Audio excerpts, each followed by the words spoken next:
fucking car!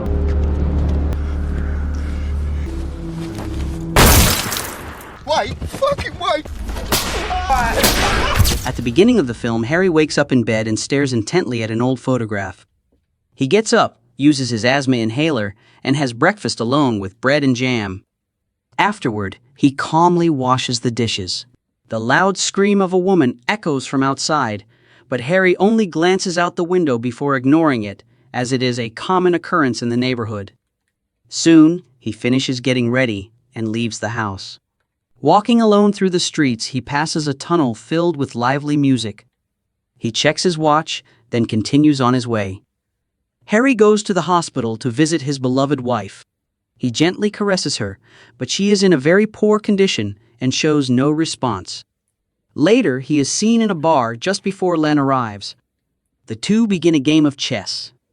When Len asks about Kath's condition, Harry admits that her health is getting worse and that she may not even realize he visits her. However, Len believed she knew. Not long after, a few addicts were exchanging drugs right in the shop. Len becomes irritated and complains that things are getting worse, but Harry shows little concern. At night, Harry hears a loud banging sound. He goes to the window to check and sees a group of thugs vandalizing a car. The owner rushes out to protect his property, but is brutally beaten. Around midnight, he receives a phone call that shifts his expression from sleepy to shocked. He immediately runs out into the rain, traveling a long distance to the hospital. There, he is devastated to learn that his wife has passed away and breaks down in tears. Shortly after, the scene shifts to Harry placing flowers for the woman he loves. Len arrives and takes him to their usual bar, where the two are seen playing chess.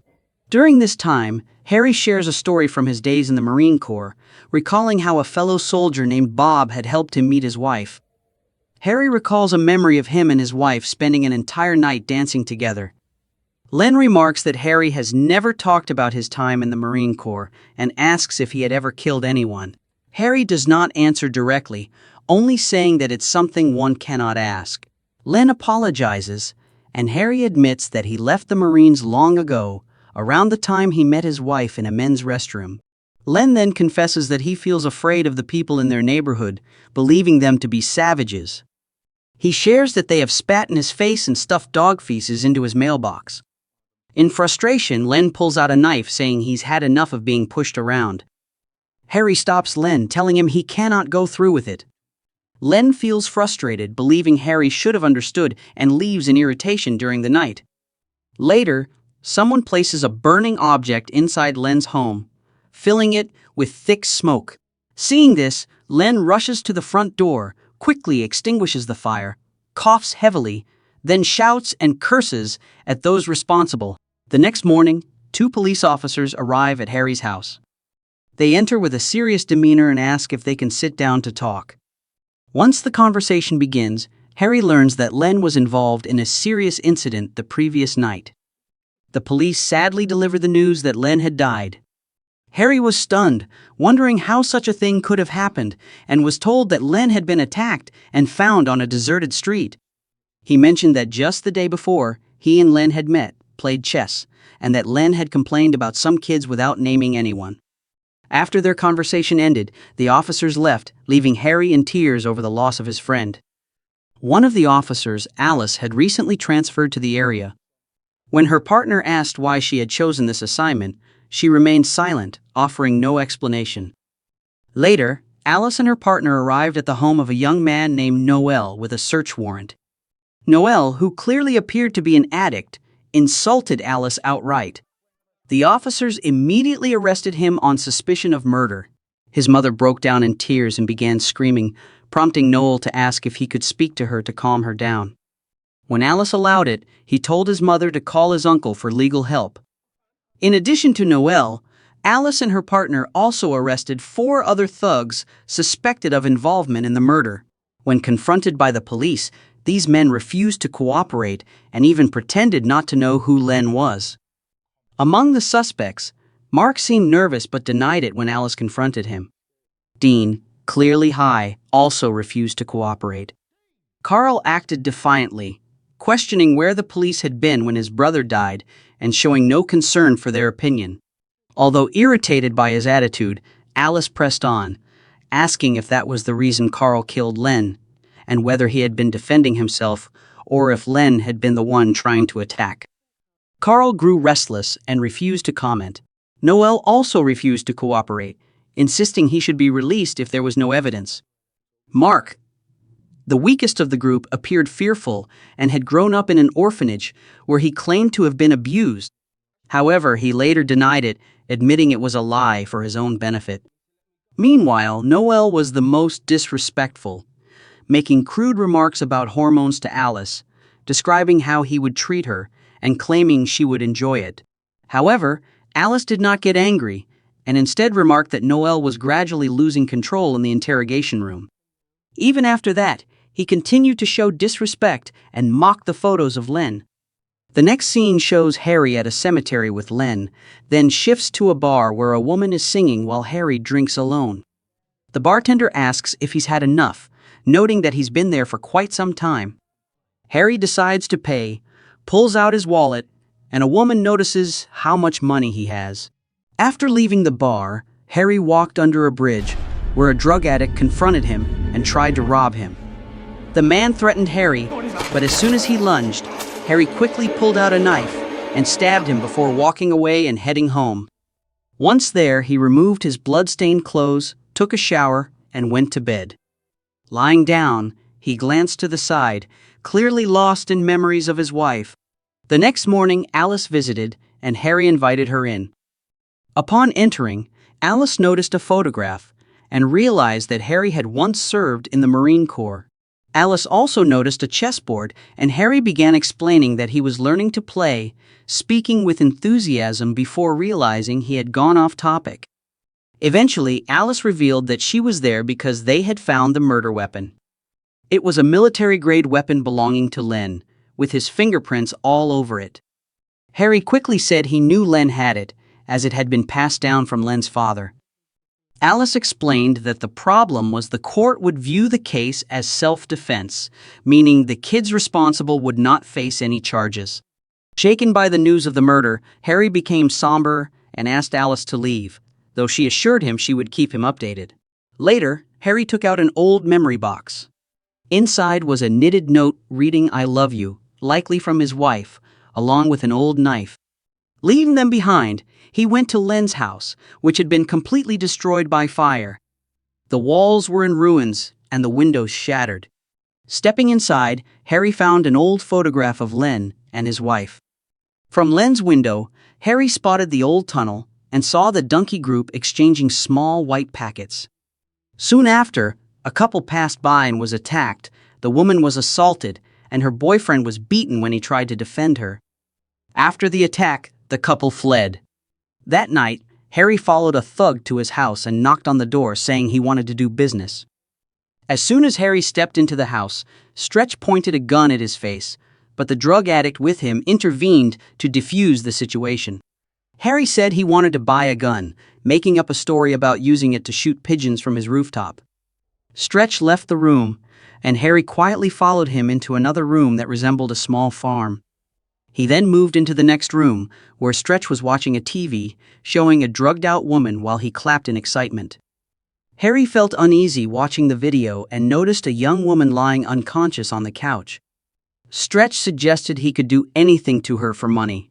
While they waited in silence, another man entered with a bag full of guns, pulling them out one by one and explaining each in detail. Still worried about the woman's condition, Harry thought they should take her to a hospital or at least call for an ambulance. Stretch refused to help and pointed a gun at Harry, ordering him to pick up the weapon and leave before getting hurt. At that moment, the woman started coughing, and Harry used the distraction to compliment her appearance, then swiftly stabbed the man's arm and grabbed his gun. Stretch aimed at Harry and pulled the trigger, but his weapon was empty.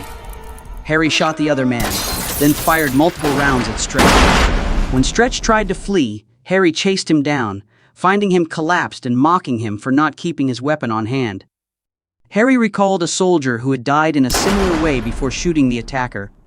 He then carried the woman outside, placed her in his car, gathered all the weapons he could find, and set the house on fire.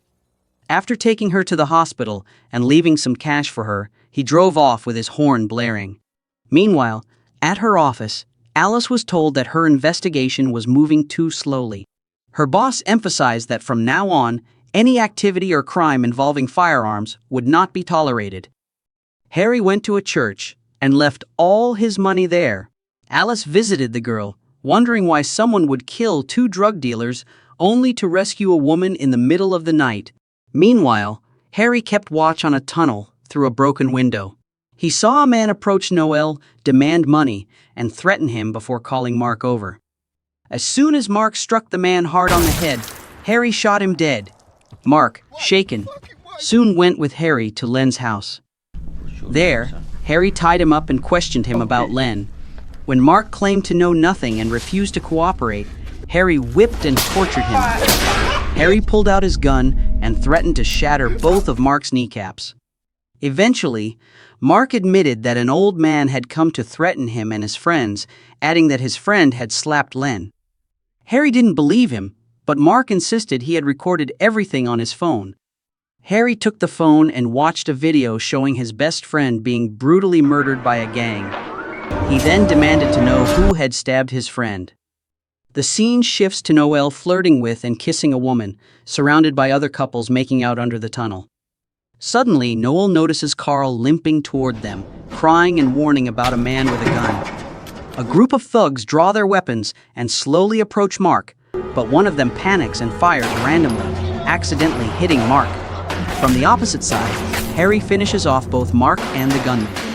Noel flees, and Harry gives chase, but an asthma attack causes him to collapse unconscious. Before that, Harry had thrown his gun into the river. He woke up in the hospital, where Alice and her team were present. They asked if he had noticed anything unusual near the tunnel, but a nurse told them to leave. Later, Alice and her team located the place where Harry had been. Convinced that Harry was behind everything, Alice went to her superior to request permission to track and investigate him. Even though her superior didn't believe her, Alice stood firm in her suspicions. Later, he informed her of her promotion and told her to take the weekend off. That night, police raided a building and arrested numerous addicts. Some fought back fiercely, while others tried to flee but were caught. Harry woke up, removed his IV, and left the hospital as chaos unfolded in the streets. Alice told her partner that Harry had left the hospital and might be going after Noel. Her partner remarked that even if Harry's intentions were good, Noel was still a serious threat. However, he decided to go anyway. While they were driving, a rioter threw paint at their car window, causing the vehicle to lose control and crash into another. Alice's partner was severely injured. At that moment, Harry arrived, rescued both of them, and took them to a bar. Sid, the bartender, quickly called for an ambulance. In tears, Alice asked Harry where this would all end and revealed that Sid was Noel's uncle, warning that if Harry killed Noel, Sid would seek revenge. Upon hearing this, Harry went down to the basement and pointed his gun at Sid. Harry confronted Sid about everything. Sid called Noel and tried to protect him. To prove Noel's guilt, Harry showed Sid a video recorded by Mark. Even then, Sid insisted that Harry couldn't kill Noel. At that moment, Harry began struggling to breathe and weakened. Seizing the opportunity, Sid grabbed Harry's gun and shot him. Upstairs, Alice cried for help but was overpowered by Noel, who assaulted and insulted her. Angered that Noel wasn't safe, Sid ordered him to kill everyone and dump their bodies in the street as a show of power. Noel killed Alice's partner, then began choking Alice, forcing her to look into his eyes. Just before Alice was about to be killed, Harry pulled a hidden pistol from his hand and shot Noel in the neck. Moments later, Sid shot Harry in the shoulder. Alice gasped as Sid moved in to finish Harry, but at that moment, 2 laser sights from the backup team Alice had called earlier targeted Sid's chest. Before he could fire, Sid was shot down. Later, Alice sat in a meeting where her superior stated that no one had confessed and there was no evidence, meaning Harry would not be pursued by the police for his actions. Harry walked toward the tunnel, which now appeared calm and peaceful under a bright white light.